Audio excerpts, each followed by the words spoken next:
ራእያችን የተዋህዶ ሃይማኖታችንን ማስፋፋት ቤተክርስቲያናችንንም መጠበቅ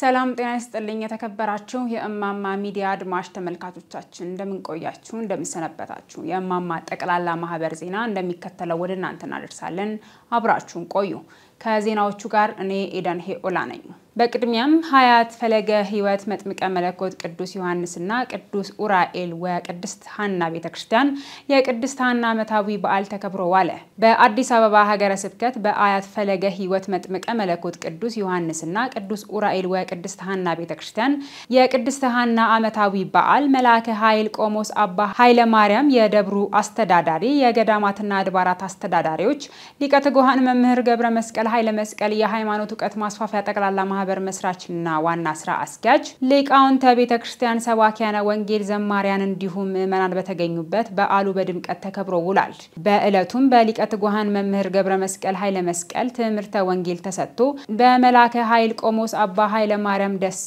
የደብሩ አስተዳዳሪ ቃለ ምዕዳንና ቡራኬ ተሰጥቶ የበዓሉ ፍጻሜ ሆኗል በእግዚአብሔር ዘንድ የጾታ ልዩነት የለም እግዚአብሔር የጠራቸው ሁሉ ቅዱሳን ናቸው ደስ ይበላችሁ ከሁሉ ለመድኃኔ ዓለም ይሁን ቅዱስ ጳውሎስ ቅዱሳን ለመሆን ተጠሩ አለና ለእግዚአብሔር ቤተክርስቲያን በክርስቶስ ኢየሱስ ለተቀደሱት ሁሉ ክብር ይሁን ይላል በጌታችን በመድኃኒታችን በኢየሱስ ክርስቶስ ለተጠሩት ለተቀደሱት ቤተክርስቲያን ለተባሉት ለነዚህ ሁሉ ክብር ተሰጥቷቸዋል ደስ ይበላችሁ ከሁሉ ለመድኃኔ ዓለም ይሁን እግዚአብሔርን አመስግኑ በእውነት እግዚአብሔር የተመሰገነ ይሁን ስለዚህ ቅዱሳን የተጠሩ ወደ እግዚአብሔር ነው ለእግዚአብሔር ታዛዥ እንዲሆኑ ለእግዚአብሔር መስዋዕት እንዲያቀርቡ የእግዚአብሔር ቤተሰቦች እንዲሆኑ እግዚአብሔርን እንዲመስሉ ቅዱሳን ተጠርተዋል እነ ሄኖክ ተጠርተዋል አብርሃም ተጠርተዋል አብርሃም የወገንን ያባትን የቤትን ዘመዶችን ጥለ ተከተለኝ የሚል ጥሪ እግዚአብሔር አስተላልፎለት አብርሃም ሳይጠራጠር በእምነት ወጥቷል ደስ ይበላችሁ ከሁሉ ለመድኃኔ ዓለም ይሁን አብርሃም አመነ ጽድቅ ሆኖ ተቆጠረለት ተብሎ ነው የተጻፈው ከዛስ በኋላ ደግሞ ሳሙኤል ብሎ ሳሙኤልም ተጠርቷል ሌሎችም ዳዊትም ተጠርቷል ሌሎች ደጋጎች እናቶች ደጋጎች አባቶች ሁሉ ተጠርተዋል በጎ ስጦታ ከላይ ነው እናቶች አባቶች እህቶች ወንድሞች እናንተን ደሞ ለሶስት ነገር መርጧችኋል የመጀመሪያው ቃሉን እንድሰሙ ተጠርታችኋል እስመ ቀርበቲቲ መንግስተ ሰማያት ቀርባለችና ንስሐ ግቡ የሚለው አዋጅ ቃል እግዚአብሔር ነው ሁለተኛ ቃሉን ሰምታችሁ ንስሐ እንድትገቡ እንድታምኑ እንድትጠመቁ ተጠርታችኋል ሶስተኛው ስጋውን እንድንበላ ደሙን እንድንጠጣ ተጠርተናል ደስ ይበላችሁ ከሁሉ ለመድኃኔ ዓለም ይሁን ለኛ ነው የተፈቀደልን አመስግኑት ከፍ አድርጋችሁ ለዛሬ ዓመት በሰላም በደስታ አድርሰን እናታችን ቅድስት ሐና ታማልደን አባታችን ሆይ በኬንያ የመርሳቤት በዳሳ ቅዱስ ጊዮርጊስ ቤተክርስቲያን ቡራኬ ተከናወነ በኬንያ የመርሳቤት በዳሳ ቅዱስ ጊዮርጊስ ቤተክርስቲያን ቡራኬ በብፁዕ አቡነ ማቴዎስ የመገናኛ ብዙሃን አገልግሎት ስርጭት የበላይ ኃላፊ የሰሜንና ምስራቅ አፍሪካ አህጉረ ስብከት ሊቀ ጳጳስ ተፈጽሟል በ1966 ዓመተ ምህረት በሀገራችን በተከሰተ የመንግስት ለውጥ ተከትሎ ከ67 በላይ የሚሆኑ አባወራዎች ተሰደው በመርሳቤት አካባቢ በሚኖሩበት ወቅት ጊዜው የገጠማቸውን በርካታ ፈተናዎች በታላቅ ተጋድሎ እንዳሳለፉ ይነገራል በዚሁ በስደት ዓለም የተወለዱ ህፃናትና ወጣቶች ኦርቶዶክሳዊ ሃይማኖታቸውንና ኢትዮጵያዊ ባህላቸውን እንዲይዙና የቀደሙት አባቶች በማስተማር የቆዩ ሲሆን በአካባቢው የኢትዮጵያ ኦርቶዶክስ ተዋሕዶ ቤተክርስቲያን ባለመኖሩ በመንፈሳዊ ህይወታቸው ላይ ከፍተኛ ተጽዕኖ ፈጥሮባቸው ነበር ነገር ግን እጅግ ጠንካራ አባቶች ስለነበሩ በየጫካውና በወንዙ ዳር እየሰበሰቡ የህምላ ጸሎት እያደረጉ ቤተክርስቲያን ሳንተክል ስጋን አንበላም ወተት አንጠጣም በማለት በጾም በጸሎት ተወስነው በጸአት ገብተው ብዙ ተጋድሎ ፈጽመዋል። እነዚህ የአካባቢው ሽማግሌዎች ቤተክርስቲያን እንዲሰራላቸው ታቦት እንዲመጣላቸው እንዲፈቀድላቸው ከ40 ዓመት በላይ በተደጋጋሚ ለሚመለከታቸው ሲጠይቁ ቆይተው በተለያዩ ምክንያት ሳይሳካ ቀርቶ በመጨረሻም ፈቃደ እግዚአብሔር በብፁዕ አቡነ ማቴዎስ የመገናኛ ብዙሃን አገልግሎት የበላይ ኃላፊ የሰሜንና ምስራቅ አፍሪካ አህጉረ ስብከት ሊቀ ጳጳስ ታቦተ ቅዱስ ጊዮርጊስ ተፈቅዶላቸው ህንጻ ቤተክርስቲያኑን በናይሮቢ ደብረ መድኃኒት መድኃኔዓለም ቤተክርስቲያን ካህናት ምእመናንና በአካባቢው በሚኖሩ ምእመናን ከፍተኛ የገንዘብ ድጋፍ ከ8 ሚሊዮን ብር በላይ በሆነ ወጪ ህንጻ ቤተክርስቲያን ታንጹ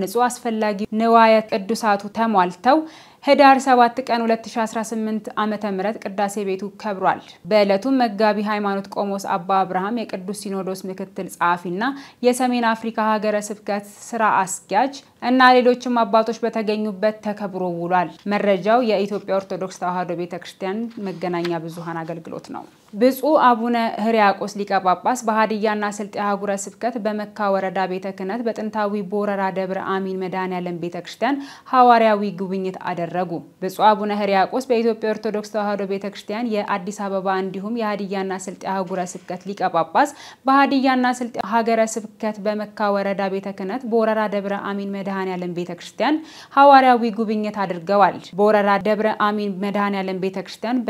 በ1907 ዓመተ ምህረት የተተከለና በሀገረ ስብከታችን ጥንታዊና ታሪካዊ አድባራት አንዱ መሆኑ በወረዳ ቤተ ክህነቱ ዋና ስራ አስኪያጅ ለብፁዕነታቸው ተገልጿል። ብፁዕነታቸው በደብሩ በማለቅ ላይ ያለውን ህንጻ ቤተክርስቲያን የጎበኙ ሲሆን ህንጻ ቤተክርስቲያኑ በአጭር ጊዜ ተጠናቆ ለምእመናን አገልግሎት እንዲሰጥ አባታዊ መመሪያ ሰጥተዋል። በእለቱም የሀገረ ስብከቱ ዋና ስራ አስኪያጅ ክቡር መልአከ ሕይወት ቀሲስ ንጉሴ ባወቀ የአመካ ወረዳ ቤተ ክህነት ስራ አስኪያጅ ሊቀ ትጉሃን ትግስቱ ሃንዳጎ እንዲሁም የደብሩ ካህናትና ዲያቆናት ምእመናንና ምእመናት ተገኝተዋል። የሃዲያ ስልጤ ሀገረ ስብከት ብፁዕነታቸው የኤጲስቆጶስነት ሹመት ሐምሌ 9 2009 ዓመተ ምህረት በብፁዕ ወቅዱስ አቡነ ማቲያስ ፓትርያርክ ርዕሰ ሊቃነ ጳጳሳት ዘኢትዮጵያ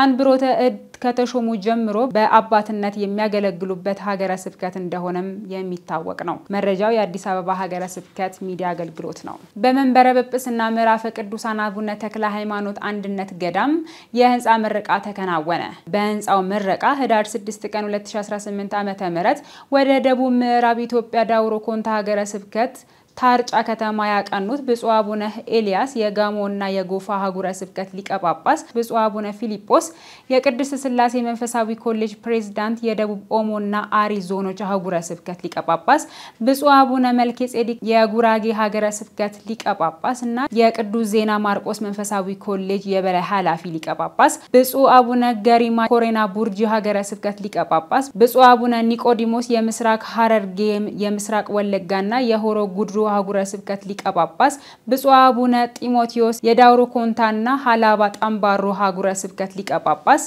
የመንበረ ፓትርያርክ የመምሪያው ኃላፊዎችና ጥሪ የተደረገላቸው እንግዶች ወደ ከተማው ሲገቡ በሀገረ ስብከቱ ሰራተኞች ካህናትና በአካባቢው ማህበረሰብ ደማቅ አቀባበል ተደርጎላቸዋል። እንዲሁም በመንበረ ጵጵስና ምዕራፈ ቅዱሳን አቡነ ተክለ ሃይማኖት አንድነት ገዳም የሰርክ ጸሎት አከናውነዋል። በመቀጠልም የህንጻው ምረቃ የሪቫን መቁረጥ ስነ ስርዓት በአበው ሊቃነ ጳጳሳት ተከናውኗል። በመርሃ ግብሩ ብፁዕ አቡነ ጢሞቴዎስ ብዙ ርቀት ተጉዘው ለመጡ ብፁዓነ አበው ሊቃነ ጳጳሳት የእንኳን ደህና መጣችሁ መልእክት ያስተላለፉ ሲሆን ለተደረገላቸው ማቀባበል ምስጋናቸውን አቅርበዋል። በመቀጠልም ህዳር 7 ቀን 2018 ዓመተ ምህረት በነበረው የምረቃ መርሃ ግብር ላይ የሀገረ ስብከቱ ዋና ስራ አስኪያጅ መላከ ኃይል አባ ክንፈ ገብርኤል አጠቃላይ መንበረ ጵጵስናው ህንጻ ግንባታው በተመለከተ ሪፖርትና በአቶ ግርማ መኩሪያ ጠቅላላ ስራ ተቋራጭ ስለ ህንጻው ግንባታ በተመለከተ የነበረውን ሂደት አስረድተዋል። ለዳውሮ ዞን ታርጫ ከተማ ትልቅ ገጽታና ታሪክ ያለው መንበረ ጵጵስና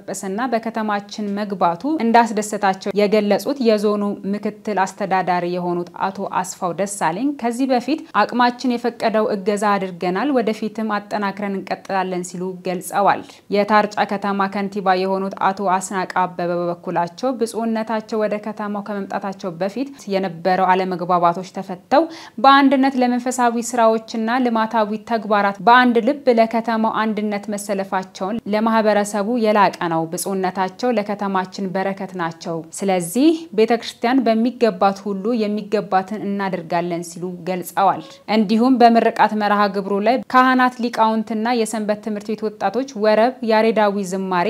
ቅኔ የቀረበ ሲሆን የሀገር ሽማግሌዎች መርቀው ለብፁዓን አበው ሊቃነ ጳጳሳት የምስጋና ስጦታ ተበርክቶላቸው የሀገረ ስብከቱ የምርቃት ስነ ስርዓት በጸሎት ተጠናቋል። ውድ ተመልካቾቻችን ለዛሬ ያጠናቀርንላችሁ መረጃዎቻችን እነዚህን ይመስሉ ነበር። ከስር በመተመለከቷቸው አድራሻዎቻችን ማህበሩን እንድትደግፉ በአክብሮት እየጠየቅን ቀጣይ በሌሎች ጥንቅሮች እስከምንገናኝ ቸር ያቆየን።